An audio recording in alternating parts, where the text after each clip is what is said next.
I live again. Cultic is a documentary which is in development from the crazy mind of Jason Smith. Jason joined a cult, you see, and Cultic is the real-life accounting of his time. Documentary. What? Jason didn't join a cult. Jason didn't join a cult? Cultic's a video game. Cultic's a game? Oh, for Cultic is the latest in a veritable deluge of retro shooters to grace my overgorged hard drive. Cultic has been on my radar for a while, and I've been watching its development closely. Very closely. The constant Twitter updates on Cultic's development are too seductive to ignore any longer. You win, Jason, with your goddamn pixel charm. I give in. Indoctrinate me. Chamber that chud sweeper and cock that clock cleaner. Looks like there's killing to do. There's something darkly comfortable about Cultic. The low-res textures, the drab color palette, the freshly risen protagonist. Cultists, dynamite, visceral combat. Wait, is this blood? A slick intro flashes exposition into the brain. An evidence board, abductions, homicide, missing people, a newspaper clipping about a failed investigation, a badge and gun on a table. We're only a whiskey bottle away from... never mind. It's only an unhinged diary away from a delicious Lovecraftian disaster. I've always been a sucker for the underdog detective theme. The disgraced PI rises amid a pile of bodies, another piece of flesh refuse for the grinding insanity of whatever horror he has stumbled into. This resurrection seems familiar. I live again. Ah, gotcha. The first thing that grabs me about Cultic is the fluid movement. It's fast, it's smooth, it's a well-fit glove made of recycled material to anyone who wore the letters off their keyboard in the glut of late 90s shooters. The beginning area makes a promise that's largely kept throughout the level. Sow the flesh your way. Why not use the explosive barrels lying around? Throw 'em, shoot 'em, kick 'em, deliver carnage in whatever style suits the moment. Chairs, barrels, toilet seats, all for the tossing. Pick 'em up and fling 'em for a distraction or for an amusing chunk of damage. Death by toilet seat? Sure, we've all had that fantasy. If not, then the seed is most certainly planted now.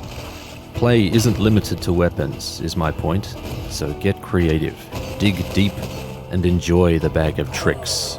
This style of play teases a sadistic sandbox of possibility, the same sandbox spliced into the DNA of Blood, Duke Nukem 3D, Shadow Warrior, and other build engine games.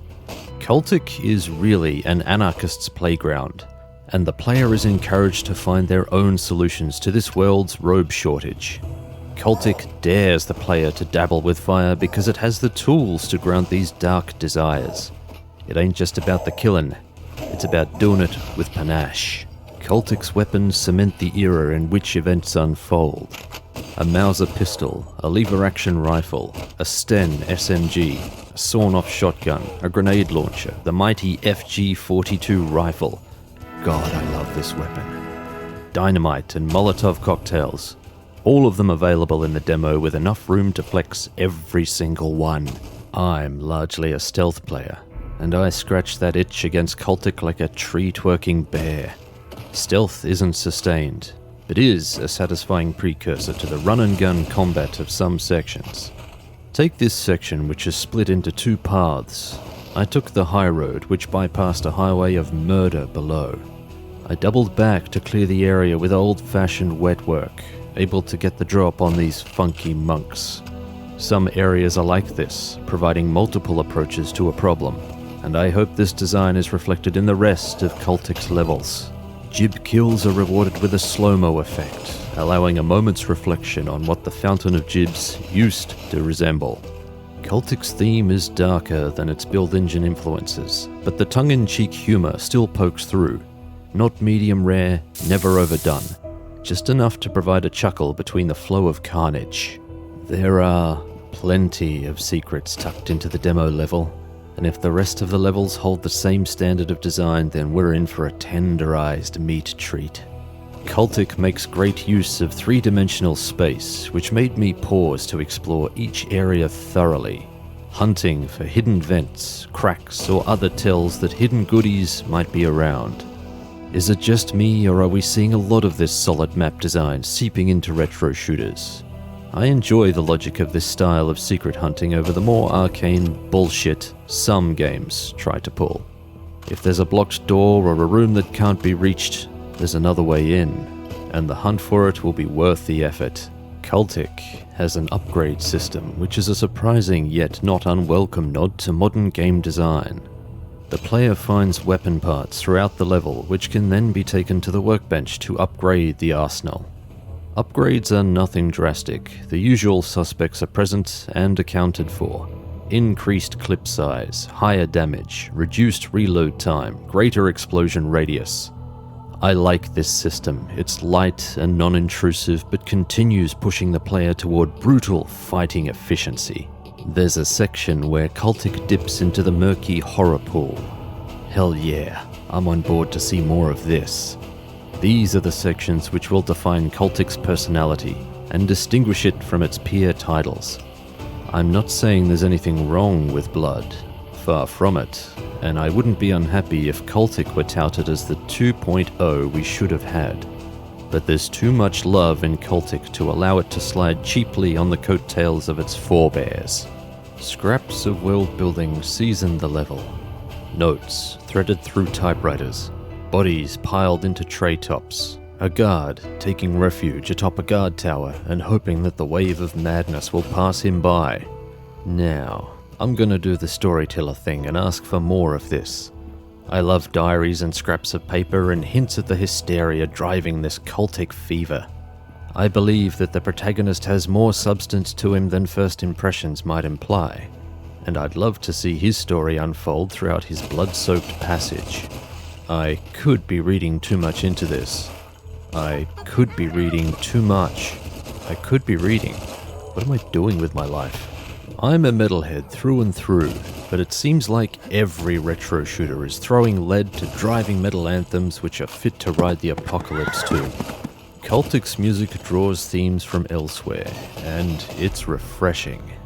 The lonely, echoed tinkle of a piano, occasionally reinforced by a military-styled drum tattoo. It's a catchy track that stuck in my head long after the multiple playthroughs of this demo.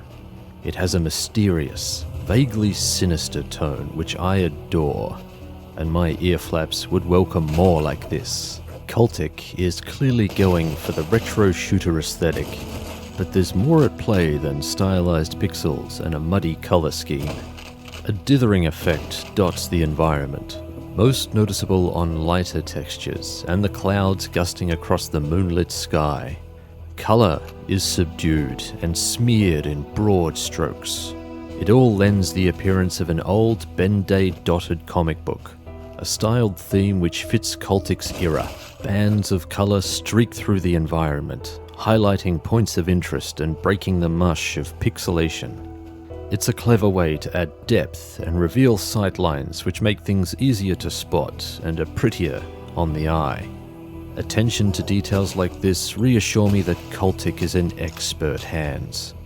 There are a myriad of new challenges which go with a minimalistic aesthetic, but it looks as though Jason has recognized and catered to them. However, little issues remind me that Cultic is a work in progress. Enemies sometimes don't react to having their ass barbecued, or shot at, or in earshot of a shot, or shooting a shotty whose buckshot shot a shooter. You get the picture. This happens often enough to count, and it spoils the otherwise satisfying enemy reactivity that's expected of an FPS under this umbrella. The dithering and chunky textures sometimes interfere with the readability of the environment.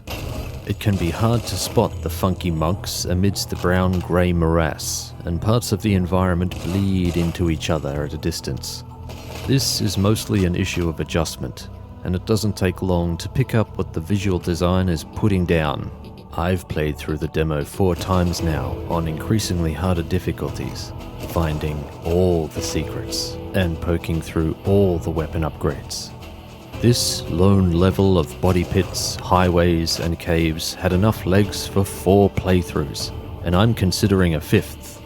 If the rest of Cultic is designed like this, Then it's time to start piling the bodies. you're still here? Pre-order Cultic now, you mad fool. What are you waiting for? Christmas? Seriously, keep an eye on this one. A big thanks to Nosh who helped bring you this video. Patreon contributions go towards subscriptions and software licensing, which make it quicker and easier to find quality resources for my videos, which means better content for you. Patrons also have access to exclusive content, such as the script for this video, to say thanks for their continued support. Link in the description if you'd like to check my Patreon. Links to Twitter, Discord, and my longplay channel Blondfire are also in the description. If you enjoyed this content, then click the like button, subscribe to the channel, and grind the Blondie experience into this meaty sludge of content. Let it congeal and settle to the far reaches of this organic expanse. Remember the cans.